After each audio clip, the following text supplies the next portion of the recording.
Today I'm going to be interviewing Emma. Emma is an adventurer, writer and photographer, but she is also a sustainable architect. I'll be asking her top ideas on how we can make our own homes more sustainable and reduce our emissions. So what is a sustainable architect? Well, it's an architect who takes a bit of care about designing and detailing their buildings so that they minimise environmental impact. They're more enduring and they're suitable for a wide range of people, so that one building will be accessible to people who are fit and healthy, or they might have, they might be in a wheelchair, or they might have a vision impairment. So all those people are able to use the building. But I guess the main thing that people think of is that it's low in energy consumption and generally non-toxic. So how were you inspired to be an environmental architect?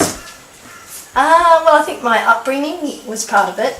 I grew up on a farm where my mum and dad grew all their own fruit and veggies, and we had cattle and chickens and tried to live sustainably. I have chickens too. Yeah, nice. And then at university in second year I had Drew Hutton as a lecturer, and he was a really passionate environmentalist. He'd turn up to lectures in a rainbow t-shirt, and he often wouldn't come because he'd been arrested for being involved in protests. And I thought that was pretty good, and he really made me think about how we were living. And so from then I really worked out that that's what I wanted to do in architecture. So yes, deal with my interest in the environment through design. Is it fun to be a sustainable architect? Well, fun, I'm not sure whether that's the right word, but it's very rewarding. So you know that when you're doing a sustainable project that you're doing the best you can for the planet. And it's sometimes challenging to do a really good job, but and trying to convince clients of things that they might not otherwise have thought of doing. But it's very rewarding. So what has been your best architecture project? Well, probably the most widely published one is the Hill End Eco House, which I had a blog on through the whole building process. And so that was a new house in inner Brisbane that used a high proportion of recycled materials, and it was designed for passive heating and cooling and maximum daylighting. It has lots of thermal mass and insulation and no air conditioning, just ceiling fans.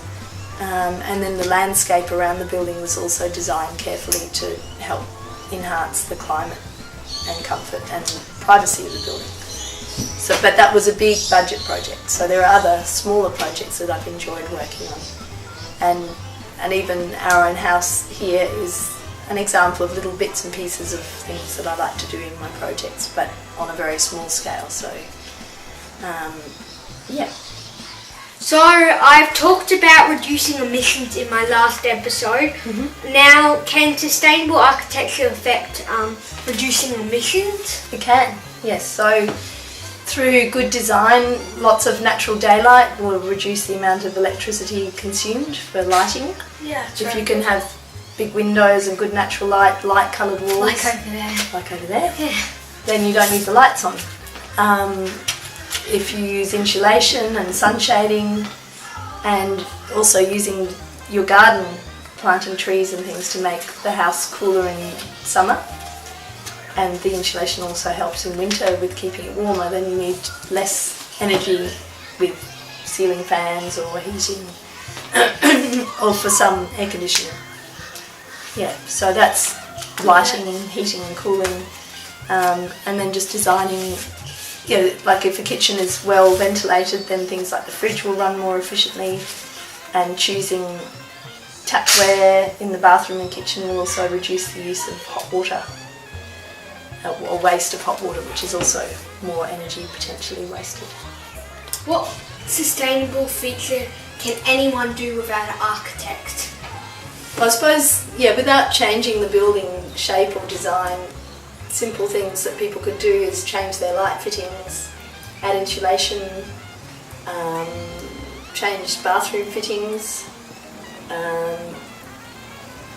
change their hot water from inefficient electric or gas perhaps to solar,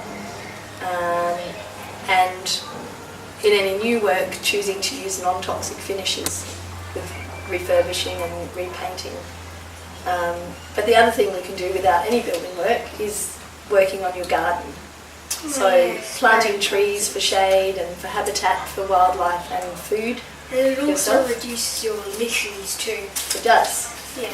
Yes, because you've got the trees taking the carbon, but they're also reducing the heating load or cooling load on the house. So lots of wins with the garden.